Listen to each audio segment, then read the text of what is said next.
Right, hello everyone. I'm just about to share my screen, so hopefully everyone can see this. I'm Michael Woodruff. I'm based in London, and like for 20 years I've been working in like TV and film. And I do a lot of visual effects, animation, all sorts of things, and maps and everything. I'm recently be joining the Salons Weekly uh, and showing some of my work. And so basically, I work a lot in the animated kind of world, and I draw inspiration from abstract impressionism and graffiti to try and take a lot of those brush marks and textures and create these like over the top kind of animated films. So I can show you some kind of look. So I've sort of come off the end of like working with a lot of design studios. So I'm trying to bring in a lot of the design systems and how they deal with typography. So this is a music video I did for Underworld. Not that they know, but it's kind of, yeah, completely. I'll show you a quick clip here.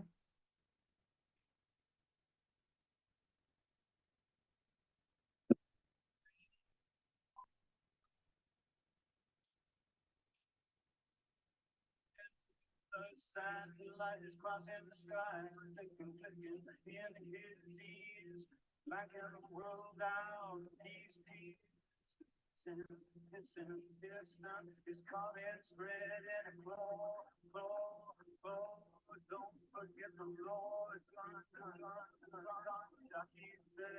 Keep it silent, silent. Beautiful that you headshot the dark laughing.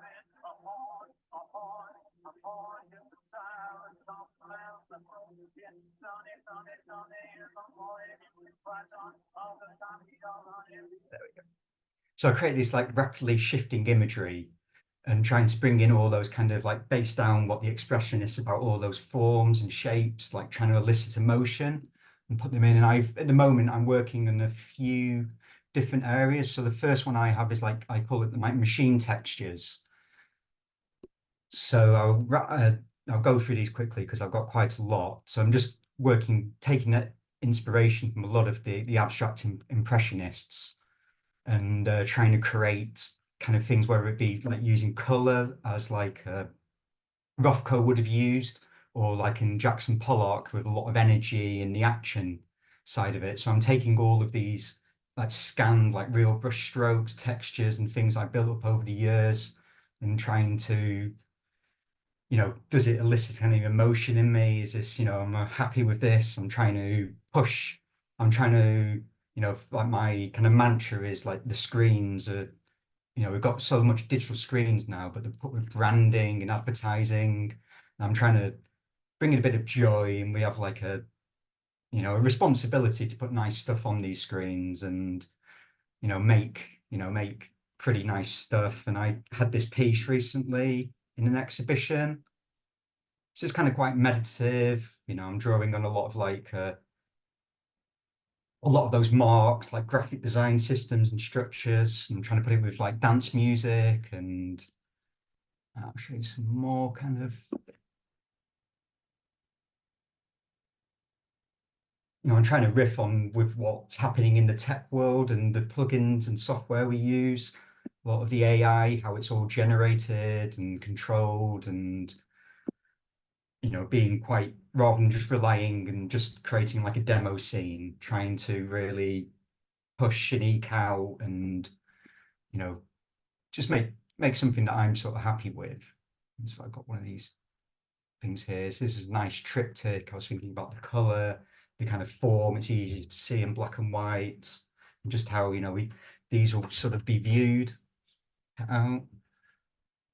So that's one of my things. Another one is like digital graffiti. So it's a sort of similar thing. You have 1 minute left, Michael. 1 minute, so I'll go through quickly. So these kind of forms. I'm using the graffiti kind of shapes you'll see all sprayed up over your town. I'm trying to create these ethereal kind of euphoric pieces from that. So there's those. I also do a lot of things with like archive. So it's used the black and white imagery to drive. So this was from a nuclear bomb. I've got this one from a lot of like LA noir kind of the old femme fatale I'm trying to drive that to drive animation systems and bring in all these kind of textures. I've got another one here. It's like dancing. So I'm trying to bring in a bit of that archive to trying to tell a story and, with whole traditions and bring that in. And I'm just going to show you some new work I'm working on. So using that, these are kind of, I don't know, kind of grungy, kind of abstract kind of worlds I'm bringing in. I'm not quite sure where I'm going with them. Got like a little animated piece I can probably just have enough time to fill out.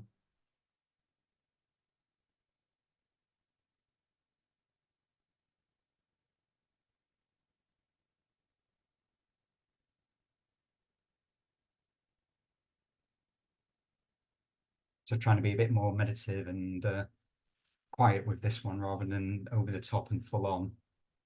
One more artist presenting, and that would be Michael Woodruff. So take it away, Michael.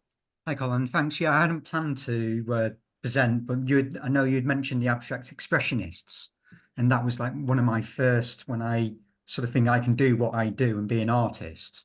That was like one of Do you my mind first. just letting everyone know where you're zooming in from, if you don't mind? Yeah, I'm in London, in the UK, so I'm just going to share my screen.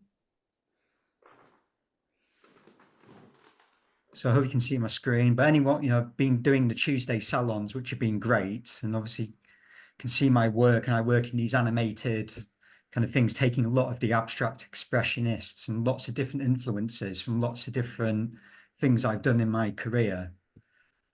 So I just wanted to show through, and I've taken a lot of archive and a lot of the ideas from a lot of the early art movements.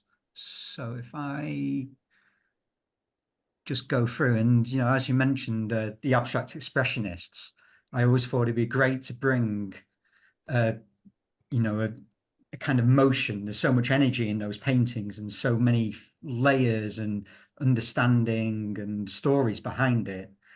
Being static, I always thought it'd be great to try and bring, those gestural marks, the animation, the colors, and play with it, have fun. So I think one of my first one was the irascible 18 who wrote the open letter to the Met because they weren't allowed to show. So a lot of their movement was based on this idea that they weren't really happy with what they saw in the art world and they weren't getting the recognition and they just wanted to show their work. And I sort of identified with that because I've been seeing a lot of generative artwork and digital artwork, and it's nothing new. It leaves me very cold. People aren't really exploring for me in the kind of artistic sense. They're just doing things just to fill screens and various devices and chasing economies and cryptocurrencies.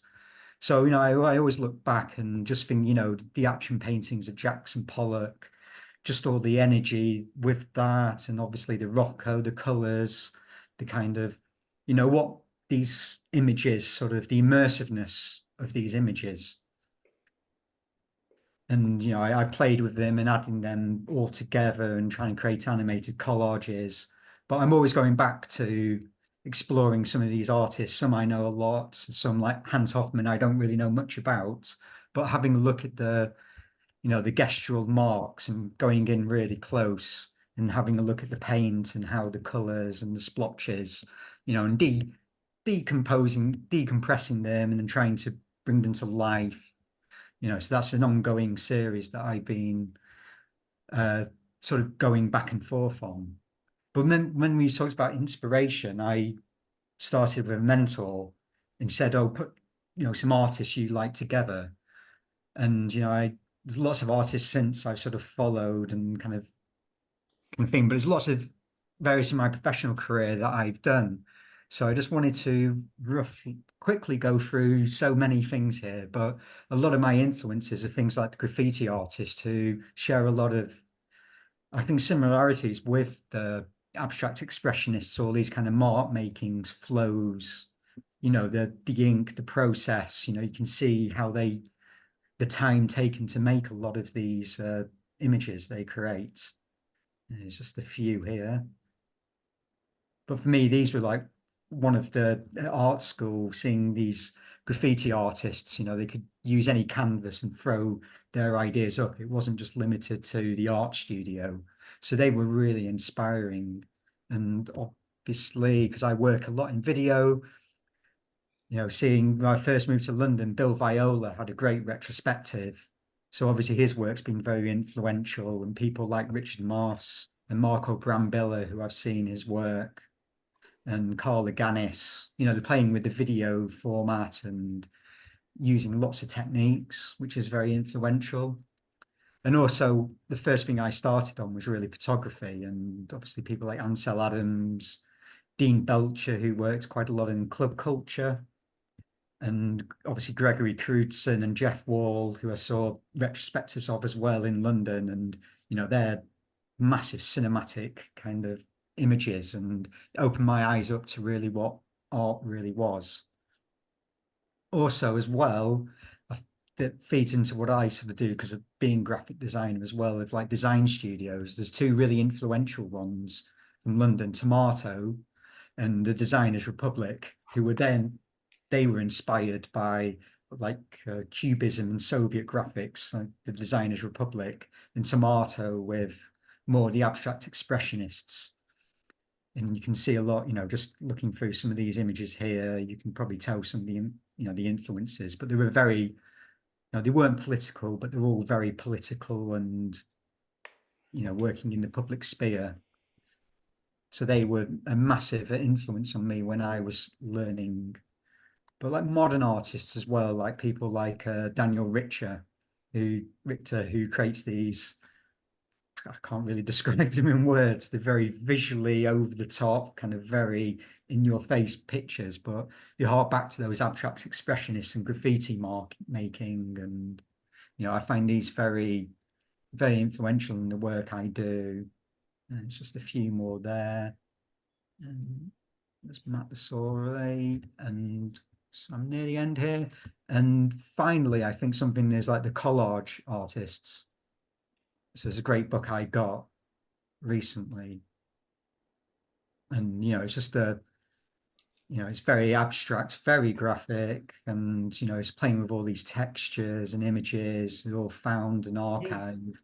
I find all that very, very interesting. And so, and I can't forget all the old school artists who have influenced me, people like David Hockney, William Kentridge, who used animation. And he's probably one of the only, I always think animation for me is such an overlooked, and, I hardly see it in any gallery. And Edward Palazzo, John Cecil Stevenson, an abstract expressionist in Hampstead in London, Jerry Bywaters, on some of my American trips I found. And finally, someone who shares my namesake, Hale Woodruff, who I wasn't really aware of. I came across in a gallery, his woodcuts. And then he had such an extraordinary career, and obviously in activism and working in frescoes. And he worked with I think it's Garcia in Mexico as well, and he taught in the schools, and he created these abstract expressionist paintings and landscapes, and a very diverse career. So yeah, that's my inspirations. I'll stop sharing.